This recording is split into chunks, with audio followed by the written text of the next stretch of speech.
ពងភ្ជាប់ជាមួយយើងនៅក្នុងអភិវឌ្ឍនេះថ្ងៃនេះយើងបានស្ដាប់ព្រះបង្ទូលរបស់ព្រះយេស៊ូវនឹងថ្ងៃនេះព្រះបង្ទូលរបស់ព្រះយេស៊ូវទោះបីមានខ្លះកំពុងព្យាបាលកូវីដទោះបីមានខ្លះដែលកំពុងជាប់ចលនាសាប៉ុន្តែជាព្រះបង្ទូលសម្រាប់យើងរៀងខ្លួន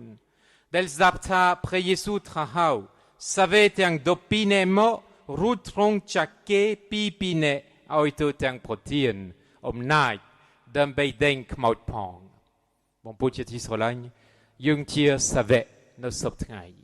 ព្រះយេស៊ូវបានជ្រើសរើសយើងព្រះយេស៊ូវត្រាស់ហៅយើងដើម្បីឲ្យយើងទៅប្រកាសដំណឹងល្អ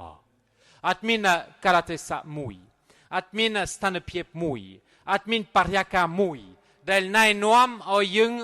អត់មានសមត្ថភាពដើម្បីប្រកាសដំណឹងល្អពីអតីតមុនយើងបានឃើញព្រះយេស៊ូវណែនាំឲ្យយើងធ្វើតាមព្រះយេស៊ូវមេត្តាដូចព្រះយេស៊ូវទៅពីភូមិមួយទៅភូមិមួយនៅថ្ងៃនេះគឺព្រះយេស៊ូវដែលចាត់យើងឲ្យយើងទៅប្រកាសដំណឹងល្អឲ្យពិតមែនយើងមិនអាចទៅពីភូមិមួយទៅភូមិមួយប៉ុន្តែសប្តាហ៍ថ្ងៃតាមសមត្ថស្ថានភាពរបស់យើងតាមកន្លែងដែលយើងនៅតាមកម្លាំងកាយកម្លាំងចិត្តដែលយើងមានយើងដឹងថាយើងបានទទួលបេសកកម្មមួយដ៏ពិសេសគឺប្រកាសដំណឹងល្អតាមរបៀបព្រះយេស៊ូវប្រហែលយ៉ាងនិយាយថាខ្ញុំគ្មានសមត្ថភាពខ្ញុំអត់មានកម្លាំងកាយកម្លាំងចិត្តខ្ញុំសពថ្ងៃកំពុងភ័យខ្លាចខ្ញុំជាមនុស្សតូចតាចខ្ញុំជាមនុស្សដែលអត់មានចំណេះដឹងប៉ុន្តែបងប្អូនទូជីស៊ីស្រឡាញ់យើងបានស្ដាប់នៅក្នុងអត្ថបទទី1នៅពេលព្រះជាម្ចាស់បានជ្រើសរើសអាម៉ូសព្រះជាម្ចាស់បានជ្រើសរើសអាម៉ូសពីក្រោយហ្វុងកូហើយព្រះអង្គមានព្រះបង្ទូលទៅគាត់ទៅចុះទៅថ្លែងពាក្យក្នុងនាមខ្ញុំប្រាប់អ៊ីស្រាអែលជាប្រជារាស្ត្ររបស់យើងតាមពិតព្រះជាម្ចាស់បានជ្រើសរើសមនុស្សតូចតាចម្នាក់ដែលអត់មានអីអស្ចារ្យជាអ្នកចំការជាអ្នកកសិករជាអ្នកដែលកំពុងខ្វៀលគោប៉ុន្តែព្រះជាម្ចាស់បានជ្រើសរើសគាត់ដើម្បីប្រកាសដំណឹងល្អហើយយើងដឹងថាយើងជាគ្រីស្ទបរិស័ទដែលបានទទួលព្រះវិញ្ញាណដ៏វិសុទ្ធយើងជាគ្រីស្ទបរិស័ទដែលបានទទួលសញ្ញាដៅសម្គាល់ពីព្រះវិញ្ញាណដ៏វិសុទ្ធដើម្បីឲ្យអីដើម្បីឲ្យយើងទៅប្រកាសដំណឹងល្អនឹង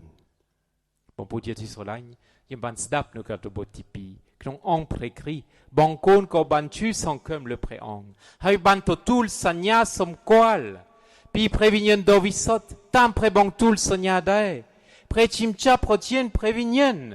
មកបញ្ចេញចិត្តយើងឲ្យដឹងថាយើងនឹងទទួលមរតកនៅពេលព្រះអង្គលុះប្រជារាស្ត្ររបស់ព្រះអង្គឲ្យបានសម្រេចដើម្បីឲ្យយើងកោតសរសើរសេរីរុងរឿងរបស់ព្រះជាម្ចាស់យើងបានទទួលព្រះវិញ្ញាណដ៏វិសុទ្ធពីអតីតមុនខ្ញុំបាននិយាយអំពីអំណោយជាងដែលយើងទទួលនៅក្នុងព្រះវិញ្ញាណដ៏វិសុទ្ធថ្ងៃនេះខ្ញុំចង់បញ្ជាក់អំពីផ្លែនៃព្រះវិញ្ញាណដ៏វិសុទ្ធនៅក្នុងជីវិតរបស់យើងនិងផ្លែនេះគឺទី1សេចក្តីស្រឡាញ់អំណរសេចក្តីសុខសាន្តចិត្តអត់ធ្មត់ចិត្តសន្តោសមេត្តាចិត្តសប្បុរសចិត្តស្លូតបូតចេះយកយល់ភក្តីភាពចេះបន្ទាបខ្លួនឯងចេះតមការសបាយចេះតបចិត្តខ្លួនឯងបងប្អូនជាទីស្រឡាញ់នេះជាផ្លែនៃព្រះវិញ្ញាណដ៏វិសុទ្ធផ្លែដែលយើងទទួលនៅក្នុងជីវិតរបស់យើងនឹងសប្តាហ៍ថ្ងៃទោះបីយើងពិបាកក៏ដោយនៅក្នុង COVID-19 ទោះបីយើងភ័យខ្លាចក៏ដោយយើងដឹងថាផ្លែនេះគឺជាផ្លែដែលភ្ជាប់នឹងខ្លួនយើងឲ្យយើងពិចារណាតើយើងមានសេចក្តីស្រឡាញ់អីខ្លះតើយើងមានអំណរអីខ្លះតើយើងមានសេចក្តីសុខសាន្តអីខ្លះតើយើងមានចិត្តអត់ធ្មត់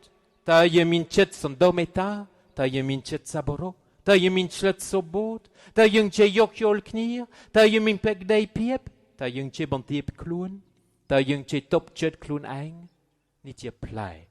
ដែលយើងមាននៅក្នុងជីវិតរបស់យើងលុះត្រាតែយើងជាប់ជាមួយព្រះជាម្ចាស់ដែលបានត្រាស់ហៅយើងដែលស្រឡាញ់យើងបងប្អូនជាទីស្រឡាញ់នៅក្នុងផ្លែនេះយើងអាចរកឃើញកម្លាំងដើម្បីថែរក្សាជីវិតរបស់យើងជាគ្រីស្ទបរិស័ទជីវិតរបស់យើងជាព្រះសហគមន៍ខ្ញុំចង់រំលឹកឲ្យយើងជាប្រជារាស្ត្ររបស់ព្រះជាម្ចាស់ដ៏មានជីវិតដោយសារព្រះជាម្ចាស់ជាព្រះដ៏មានព្រះជន្មគង់នៅកុំឲ្យយើងភ្លេច នៅពេលព្រះជាម្ចាស់បានសម្ដែងខ្លួនដល់លោកម៉ូសេព្រះជាម្ចាស់មានព្រះបន្ទូលថាខ្ញុំជាព្រះដែលមានព្រះជន្មគង់នៅហើយយើងជាបុត្រធីតារបស់ព្រះជាម្ចាស់យើងជាបុត្រាបុត្រីរបស់ព្រះជាម្ចាស់ដែលមានព្រះជន្មគង់នៅមានន័យថាយើងជាប្រជារាស្ត្រដែលពោពេញដោយមានជីវិតដូច្នេះថ្ងៃនេះខ្ញុំចង់ជំរុញដល់ព្រះសាគមរបស់យើងគ្រប់ទីកន្លែងដោយសារសប្តាហ៍យើងមានព្រះសាគមមួយចំនួនដែលជាប់ខ្ជាប់ចលនាទេសៈដោយរដ្ឋអំណាចដោយសារមានកូវីដខ្លះៗយើងមានបុព្វជិតបុព្វជិតាបុព្វជិតាគ្រីស្ទបរិស័ទមួយចំនួនដែលកំពុងជាប់នឹងចលនាទេសៈដោយសារបានជាប់ប្រយោលយើងមានបងប្អូនមួយចំនួនដែលកំពុងភ័យខ្លាចហើយខ្ញុំឃើញយើងរត់ទៅទីនគេហៅអី rapid test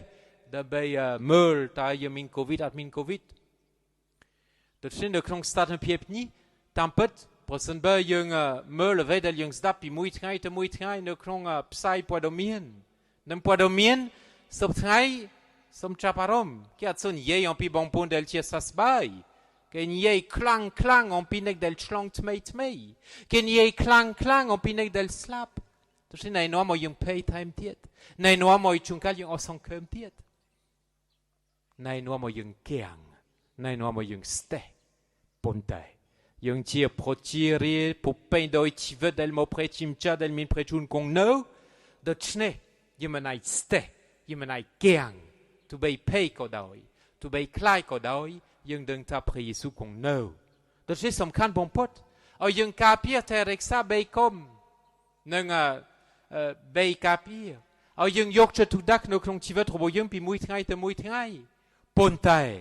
ឲ្យយើងយកចិត្តទុកដាក់មួយចំណុចទៀតដែលសំខាន់បំផុតដើម្បីឲ្យព្រះសាគមរបស់យើងមានជីវិតគឺទីមួយឲ្យយើងយកចិត្តទុកដាក់នឹងជីវិតវិញ្ញាណជីវិតផ្លូវវិញ្ញាណនៅក្នុងការអធិដ្ឋាននៅក្នុងការចូលអភិបូជាជាប្រចាំនៅក្នុងស្ដាប់ព្រះបន្ទូលរបស់ព្រះជាម្ចាស់ជាពិសេសសម្រាប់បងប្អូនដែលជាប់ចលនាទេសៈដោយសារយើងមានទំនេរច្រើនណាស់ដូច្នេះជាពេលវេលាដើម្បីមើលតើខ្ញុំស្រឡាញ់ព្រះជាម្ចាស់ដល់កម្រិតណាតើខ្ញុំសប្បាយចិត្តអធិដ្ឋានជាមួយព្រះជាម្ចាស់ឬទេហើយយើងយកចិត្តទុកដាក់គ្រប់ព្រះសាគមនៅក្នុងអប់រំជំនឿនៅអាទិត្យនេះខ្ញុំនឹងមានប្រជុំ Zoom ជាមួយគ្រូអប់រំជំនឿតាមកម្រិតដើម្បីឲ្យយើងជំរុញនៅតាមកន្លែងនីមួយៗឲ្យអប់រំជំនឿរបស់យើងទៅមុខឲ្យយើងបន្តយកចិត្តទុកដាក់អប់រំណែនាំយុវជនយុវនារីនិងសម្រាប់ខែ8ខែ9យើងមានគម្រោងការជាមួយយើងចូលរួមនៅក្នុងការអធិដ្ឋានសម្រាប់សុខសន្តិភាពរួមជាមួយយុវជននៅក្នុងភូមិនិងនៅក្នុងទ្វីបអាស៊ីទាំងមូលនៅថ្ងៃទី7ខែ8កាន់មុខនេះនិងទី2យើងកំពុងរៀបចំមហាសន្និបាតនៅក្នុងភូមិភាគភ្នំពេញប្រសិនបើយើងធ្វើផ្ទាល់មិនបានយើងធ្វើតាម Zoom នៅក្នុងថ្ងៃទី9 10 11 12ខែកញ្ញាកាន់មុខនេះដូច្នេះក្នុងខែ7ខែ8ជាមួយមេក្រុមយុវជនជាមួយការិយាល័យយុវជនយើងនឹងរៀបចំដើម្បីឲ្យមហាសន្និបាតយុវជនរបស់យើងនៅក្នុងបរិយាកាសណាក៏បាននៅក្នុងបញ្ហាណាក៏បានកើតឡើងនៅក្នុងខែ9ដោយសារយើងត្រូវតែមានជីវិតតទៅទៀតដោយសារយើងជាប្រជារាស្ត្រពុពេញដោយជីវិតនិងទី4ឲ្យយើងយកចិត្តទុកដាក់នឹងមេត្តាករុណាមេត្តាករុណាគឺអ្វីដែលសំខាន់បំផុតដើម្បីឲ្យជីវិតរបស់យើងទៅជាជីវិតភ្ជាប់ជាមួយព្រះជាម្ចាស់ដោយសារព្រះជាម្ចាស់ជាសេចក្តីស្រឡាញ់ដូច្នេះមេត្តាករុណារបស់យើងមិនអាចស្ទះយើងមានមេត្តាបាយថែមទៀតនិងថែមទៀតដើម្បីជួបជាមួយបងប្អូនឯទៀតដូច្នេះបងប្អូនជាទីស្រឡាញ់យើងសរុបសេចក្តីផ្លូវវិញ្ញាណរបស់យើងការអប់រំជំនឿការណែនាំយុវជនយុវនារីអប់រំសិក្សាដើម្បីឲ្យសាលារបស់យើងនីមួយបន្តណែនាំក្មេងៗដល់ប្រឡងឌីប្លូមផងប្រឡងបាឌូផងឡើងថ្នាក់និងចូលរៀនឆ្នាំសិក្សាថ្មីដោយសង្ឃឹមយើងអាចចូលនៅសាលាយើងបាននឹងធ្វើមេត្តាករុណាព្រោះបើយើងមើលនឹងណែនាំឲ្យព្រះសាគមរបស់យើងនឹងមានជីវិតនឹងខ្ញុំជឿថាយើងអាចធ្វើបានលុះត្រាតែយើងអធិដ្ឋានហើយយើងស្ដាប់ព្រះជាម្ចាស់ជាពិសេសនៅក្នុងទំនុកដំកើងថ្ងៃនេះព្រះអម្ចាស់ផ្ទាល់ប្រទានមង្គល เอายังครุบครุบคนีจมเนกภายในบังคัดพลาพกพอลเพลปกาสมบูรณ์มันควะนี่เจ้าเสกได้เปิดพระชิมจับพอเตียนมงกลเอายังบังคัดพลาพกพอลเพลปกาสมบูรณ์มันควะนึงนึกนงเพลย์นึงยามินเชียพิเศษเพลย์ในพระวิญญาณโดวิสต์เสกได้สลายอมโนเสกได้สกสารจัดอดหมดจัดสันโดเมตาจัดซาบโรจัดสโลดโบดเจยกโยลคนีเพกได้เพียบเจบันเทียบคลูนเจตบจัดคลูนเองผมพูดที่สลายยังบนโต๊ะอธิษฐานสำหรับคนีตวินเตโมโดยสมพระชิมจะโปรตีนโปดอลเพรสาคุมยึงนึงชิพิเศษเอายึงtout le prévient de viso de pen les cana d'un bay au yung hien tau dot pidam lok amo banto proka dom neng la a dot pidam save banto proka dom neng la a ne knong pariakani yung tau dai d'un bay proka dom neng la a au kai prechet comme not prerit bo prechimcha compong yema prévient de viso kong no chimu yung popain doi comme langโดยซาเพรชิมจัดมินเพรชุนคงเนนึงยังทีโปรเจรีโดมินชีวิตเดลโมปีเพรชิมจัดอาเมน